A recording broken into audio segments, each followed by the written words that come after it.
Good morning Hindi medium और English medium के student. आज हम संस्कृत में पाठ पंचमः पाठः अहम ओरछा अस्मि। अहम ओरछा अस्मि यानी मैं ओरछा हूँ। ओरछा एक जगह का नाम है जो टीकमगढ़ ज़िले में स्थित है और ये बहुत ही प्राचीन नगर है। इसके साथ ही इसकी स्थापना बुंदेल राजपुत्र रुद्र प्रताप के द्वारा की गई थी। इसके चारों ओर सघन वन है, बहुत घने वनों से ढका हुआ है ये क्षेत्र और इसी के बीच स्थित है ओरछा नगर, जहाँ वन्य प्राणी निर्भयता से विचरण करते हैं। और घना वन होने के कारण यहाँ पर कई प्रकार के हमें प्राणी यानी जीव जंतु देखने को मिलते हैं। यहाँ 4 प्रमुख नदियाँ भी बहती है। उन नदियों के नाम हैं धसान, जामिनी, जतारा और बेतवा। ये 4 नदियाँ यहाँ पर बहती हैं, इसलिए ये क्षेत्र कृषि कार्य के लिए बहुत ही अधिक उपजाऊ माना जाता है। यहाँ सुंदर दुर्ग और कलात्मक मंदिर है जो कला की दृष्टि से कैसे है, रमणीय है, देखने योग्य है। इसके अतिरिक्त उस नगर की सुंदरता और ऐतिहासिक घटनाओं का वर्णन हम इस पाठ में पढ़ेंगे। सबसे पहला पैराग्राफ हम देखेंगे। अहम ओरछा, अहम टीकम मंडले, टीकमगढ़ मंडले स्थितम प्राचीन नगरम अस्मि। अहम ओरछा मतलब मैं ओरछा हूँ। ये ओरछा नगर अपने बारे में खुद कह रहा है कि मैं ओरछा हूँ। अहम यानी मैं, टीकमगढ़ मंडले यानी टीकमगढ़ जिले में स्थितम प्राचीन नगरम अस्मि। टीकमगढ़ जिले में स्थित एक प्राचीन नगर हूँ। प्राचीन नगर मतलब बहुत ही पुराना नगर हूँ। पहले क्या हुआ इसमें कि सबसे पहले जो रुद्र प्रताप यानी राजपूत जो बुंदेल राजा थे, उन्होंने इसकी स्थापना की थी, इसलिए इसको बहुत ही ज़्यादा प्राचीन कहा गया है, बहुत ही पुराना कहा गया है। इसके आगे देखेंगे हम। पूर्वम स्वतंत्र राज्य रूपेण मम परिचयास, यानी पहले मेरा परिचय एक स्वतंत्र राज्य के रूप में था, मतलब ये पूरा राज्य स्वतंत्र था। मम स्थापना षोडश शताब्दी, मेरी स्थापना 16वीं शताब्दी बुंदेल राजपुतेन रुद्र प्रतापेन कृता। जैसा कि मैंने बताया 16वीं शताब्दी में बुंदेल राजा राजपूत रुद्र प्रताप ने इसकी स्थापना की थी, उनके द्वारा इस नगर को बसाया गया था। मेरे चारों ओर, अब मम स्थापना षोडश शताब्दी मतलब मेरी स्थापना कब हुई थी, 16वीं शताब्दी में। अस्मिन् वने माम परिता सघनम वनम अस्ति, मतलब मेरे चारों ओर क्या है, सघन वन है, घने वनों से ढका हुआ हूँ। अस्मिन् वने सागौन रक्षा, अस्मिन् वने सागौन रक्षा आधिका भवन्ति, मेरे वन में मतलब चारों तरफ क्या है, सघन वन है और मेरे वन में सागौन के वृक्ष बहुत अधिक थे।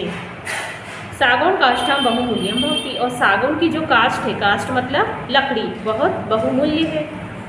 मम वने सिंहा व्याघ्रा हरिणा नीलगावाः वानराः स्वच्छंदन विचरन्ति। अब जो मेरा वन है वो कैसा है, बहुत घना है और इसमें सागौन के वृक्ष बहुत अधिक मात्रा में है और सागौन से प्राप्त जो क्या रहती है, काष्ठ रहती है, लकड़ी रहती है, वो बहुत बहुमूल्य है। इसके अलावा मेरे वन में बहुत सारे जीव भी है। कौन कौन से हैं यहाँ पर जीव, वो है सिंह, बाघ, हरिण यानी हिरण, नीलगाय, बंदर आदि स्वतंत्र रूप से यहाँ पर विचरण करते हैं। इसके अलावा अन्य अपि वन्य पशुआ निर्भया वसति, इसके अलावा क्या है, यहाँ पर और भी बहुत से जानवर है, जंगली जानवर है जो निर्भय होकर यहाँ पर विचरण करते हैं, घूमते हैं। एतेषां वन्य पशूनां रक्षणाय शासनेन इदानीम अभयारण्यम निर्मितम।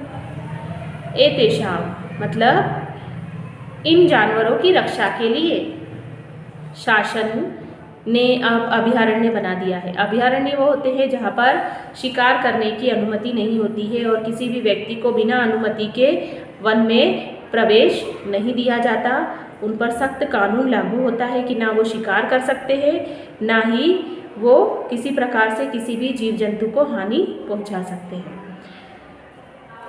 धसान, अच्छा इसके पहले क्या दिया है कि मम परि क्षेत्रे चत्रासा प्रमुखः नदः प्रवहन्ति, मतलब मेरे क्षेत्र के आसपास 4 नदियाँ बहती है। अब वो 4 नदियाँ कौन सी है, मैंने पहले भी बताया था आप लोगों को कौन सी नदियाँ हैं वो 4, धसान, जामिनी, जतारा, बेतवा नामक नदियाँ जल की आवश्यकता पूरी करती है। और ही साथ यहाँ पर क्या अधिक होती है, खेती और वन भूमि को सींचने का काम भी इसी नदियों के द्वारा किया जाता है। यानी कृष्यम वनम भूमि च सिंचन्ति, कृषि के लिए वन के लिए ये भूमि को क्या करती है, सींचने का काम करते हैं। जामिनी नदाः तीरे जम्बू वृक्षा अधिका भवन्ति, जो जामिनी नदी है उसके तट पर नदी के किनारे जामुन के बहुत से वृक्ष हैं जो अधिक मात्रा में पाए जाते हैं।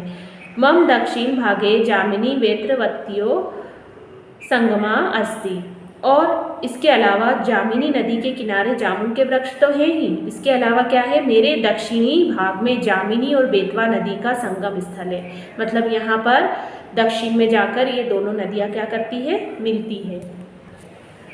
तत्र संगमात् जलस्य सप्तधारा भवन्ति, और इसके मिलने से, वहाँ पर जो संगम होता है उसके मिलने से जल की 7 धाराएं बनती है, इसलिए इसको नाम क्या दिया है, सप्तधारा। इसलिए इसको सप्तधारा के नाम से जाना जाता है। अतएव जनाः लोक भाषायां तम स्थलम सप्तधारा इति वदन्ति, इसलिए लोग लोक भाषा में इस स्थल को सप्तधारा कहते हैं, क्योंकि ये दोनों नदियाँ दक्षिण के भाग में जाकर मिलती है और वहाँ से एक धारा का निर्माण करती है, जल की धारा का। जो धाराएं कितनी है, 7 धाराएं यहाँ पर बहती हैं, इसलिए इसको नाम क्या दिया है, सप्तधारा। वेत्रवत्या तटे एकम भव्यम राम राजा मंदिर विद्यते, और इसके अलावा वहीं पर इसके अलावा बेतवा के किनारा मेरा पुराना ऐतिहासिक किला भी है। क्या दिया है यहाँ पर, वेत्या तटे एकम भव्य मंदिर, यानी यहीं पर मेरा पुराना ऐतिहासिक किला है और अनेक मंदिर भी है। उसी में से एक मंदिर क्या है, राम राजा नाम का मंदिर, राम राजा मंदिर वहाँ पर है। एतत् कलात्मक ऐतिहासिकम मंदिरम अस्ति, यह एक कलात्मक और ऐतिहासिक मंदिर है। इसके किनारे एक भव्य मंदिर है, क्या नाम है, राम राजा मंदिर, और वहाँ पर राजाओं की क्या है, समाधियाँ हैं। मंदिरे रामस्य लक्ष्मणस्य सीताया च भव्या मनोरमा प्रतिमा प्रतिष्ठा, और इस मंदिर में किसकी प्रतिमा है, राम लक्ष्मण और सीता की भव्य और मनोरम प्रतिमा स्थापित है।